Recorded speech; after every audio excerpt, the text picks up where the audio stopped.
So I've been playing Escape from Bug Island.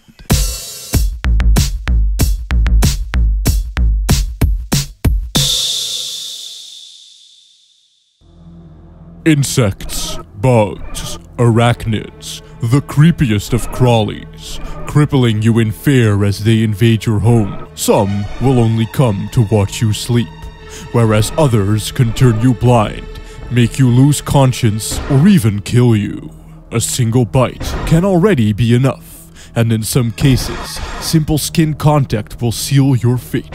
So why not take a trip to the fabulous Bug Island? We have giant cockroaches, poisonous plants, lizard women, And really bad survival horror voice acting. You assume the role of Ray, who ventures off to said island together with his dipshit friends because Girl-chan is a bug researcher and/or fetishist. I wonder if this will kill me. I'm sure it will, kiddo. I'm sure it will. See, in typical B-horror fashion, the gang gets split up, and it is up to Ray to explore the island, utilizing only the awkwardest of combat and the backtrackiest of exploration so he can find his friends once more, and totally not watch all of them die right before his eyes in the funniest possible way. Mike, no! The island itself consists out of a few linear corridors with some more open areas here and there. And every so often, something will block your path, forcing you to trace back your steps to find, like, I don't know, a machete or something, and then scoot your quaint little boy hole on back over to then rid the veiny blockade. In any case, you control the controls with the controller. Being a Wiimote though, that could be a problem, as I don't think I'd be too controversial when saying that titles like Fragile Dreams, in which the camera, the combat, and the flashlight are all done by pointing, are kind of a fuckload of poop. Oh, yeah, okay, no, calm down. Seto, calm down! Luckily though, this is not such a game. The Wiimote functionality has pretty much been pushed back to nothing but random arm flailing and awkward but barely ever used first-person aiming, so it's pretty good.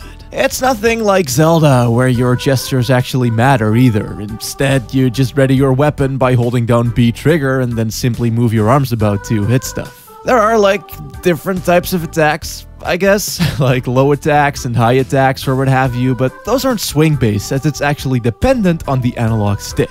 You know, hold down for low attack, up for high attack, that type of stuff. Now, while the game never gets anywhere near to being complicated, I do kinda dig the combat for what it is. See, the funny thing is that it's just like Dark Souls. Enemies tend to telegraph their attacks pretty well, and either by jerking left or right with the nunchuck or Wiimote respectively, you can dodge these attacks with the grace of a morbidly obese land whale. Which, believe it or not, is fun. Something about the immediate and tactile nature of doing this just feels really good to do. There's a sense of urgency to it, similar to how one desperately struggles with the tank controls in RE1. Especially when you get got and have to literally freak the fuck out like a proper spaz to get the shit off your back.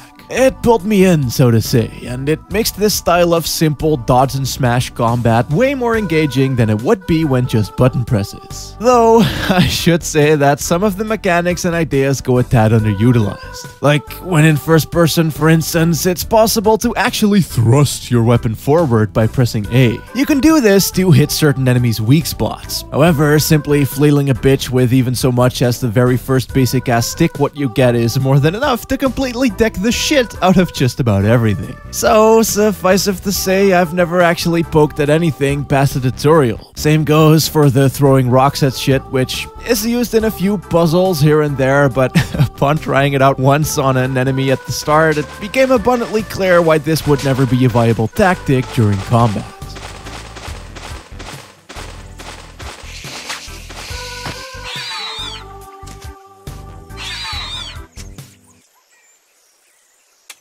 The only big thing what I don't like thing that this game thinked was that it makes speaker noises when you hit things, while also making those very same speaker noises in the actual fucking game. Naturally, there isn't a button to turn this fucking shit off, and I typically play with headphones on late at night, so like, that's like a problem for me, I guess. A very specific problem, sure, but a problem nonetheless. So, I just removed the fucking Wiimote speaker entirely.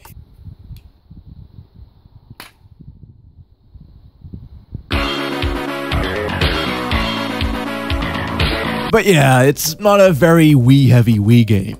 The controls are of the tank variety, but the camera is of the stuck behind the character type, so despite the different perspective, it's just like RE4, and thus, according to most mid-2000s journalism, not even tank controls at all. The control scheme is actually very comfortable, I guess. I know that's a weird way of putting that, but simply strutting about the island, not having to worry about the camera whilst casually toggling the flashlight on and off with the C nipple to avoid aggro, it just feels natural. The only awkward shits that stand out here are the sometimes Clippy level geometry where you can't tell slopes from inaccessible ledges, hard to cut corners due to the slow ass running arc stopping you dead in your tracks, and there's also a few indoor camera angles that fucked with my spatial awareness a bit, but none of that was actually detrimental to the game in any way. There isn't really anything that sticks out as being outright bad or frustrating regarding its ideas and mechanics, though none really stand out as particularly amazing either. For a game like this though, I'd say that it's mostly down to how it's structured that makes it or breaks it.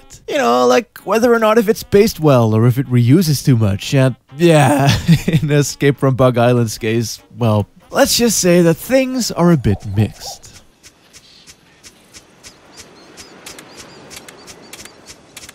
As a game, it definitely puts in more survival than it does horror. Being all alone on an island, of course, you need to scavenge and scour every cupboard, closet, or crate you can find in the hopes of acquiring some food with what one can replenish thine health.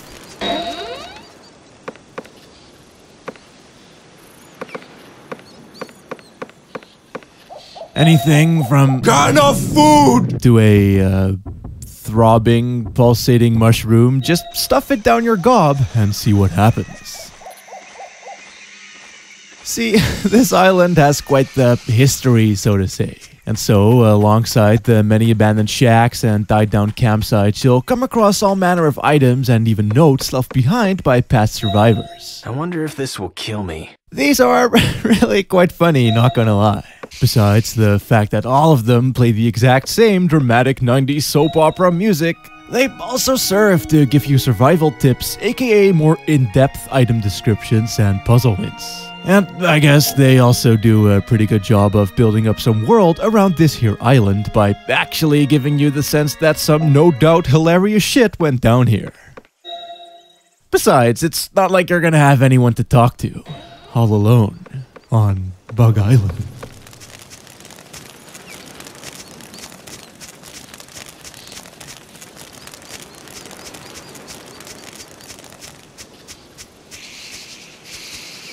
Somehow, against all odds, a game can actually be kind of atmospheric.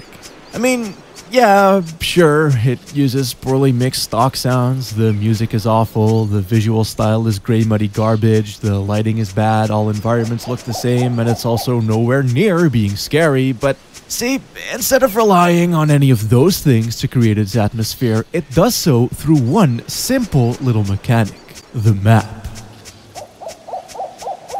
You don't know where the fuck you are, and neither does Ray. So, all item descriptions are kinda like, I don't know. And the map is shrouded in literal fog, and will only show the places you've actually been to. That's kind of a genius move, not gonna lie, and one I wish more horror games would take to using. Thing is that the exploration here actually feels like proper exploration. Stumbling across a wee cave, a hidden corridor, or an empty cabin piques your curiosity, and it rewards you by winning you some usable gubbins. Which, more often than not, you will also not know what to do with or what they're used for, so that also incentivizes more varied and experimental play. It's good.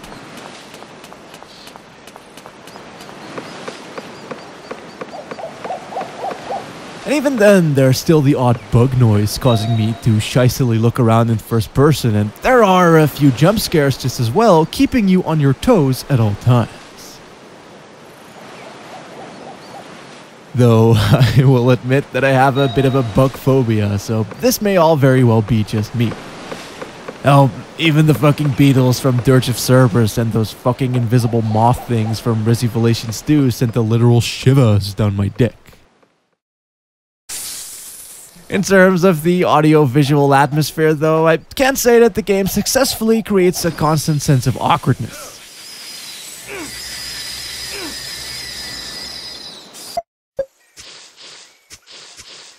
Seriously, there's so many fucking deadpan moments here where the super duper tense music revs up as an insect hastily scuttles towards you, really feeling the thrill of the fight. Only for it to be followed by...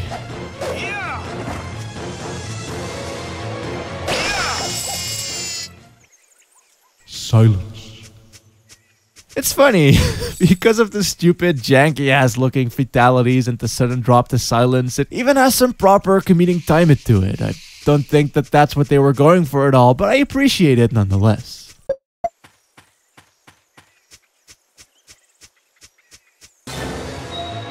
The enemy encounter music, more often than not, starts playing from way too far away of a trigger distance as well, and the enemy pathing is fucking butt bupkis. So quite often, what's supposed to be like the aforementioned super duper tense thrill of the dick shit is instead just this uncomfortable moment in which you sheepishly stare at a giant praying mantis working his way around a tree for about a full fucking 20 minutes.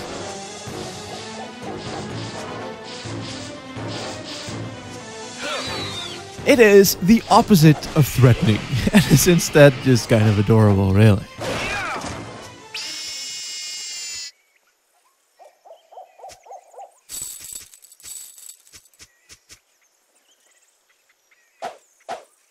Besides casually ransacking people's left behind garbage and laughing at the enemies though, most of the game sees you being funneled down a maze-like selection of hallways fighting said enemies. And where the combat is perfectly fine and surprisingly fun when used sparingly, every once in a while, especially towards the end, the level designers went a bit fuck with the enemy placement.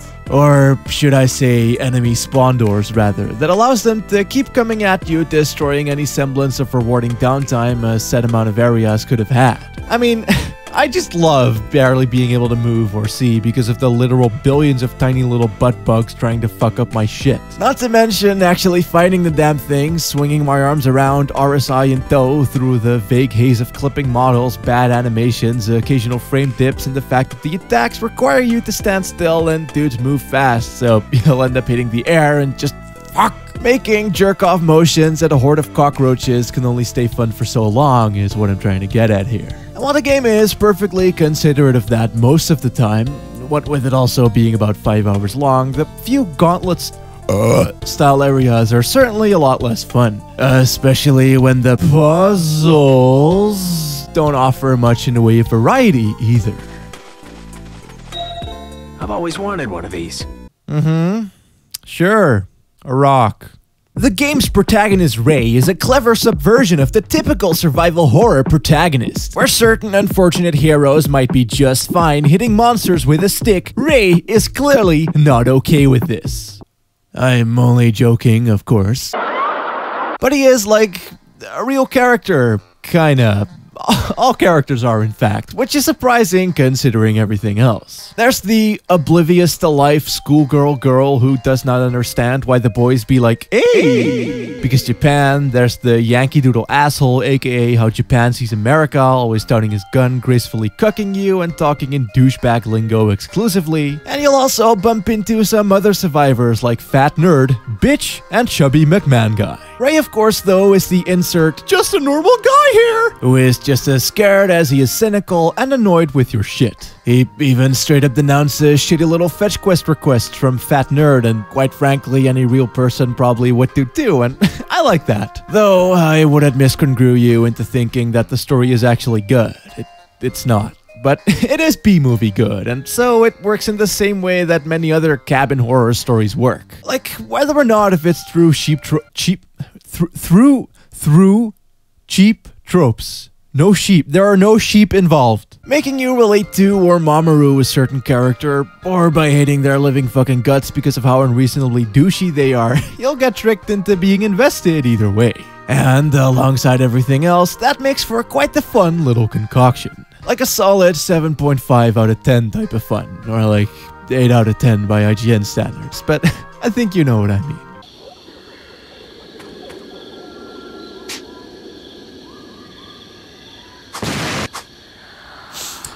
Yeah, okay.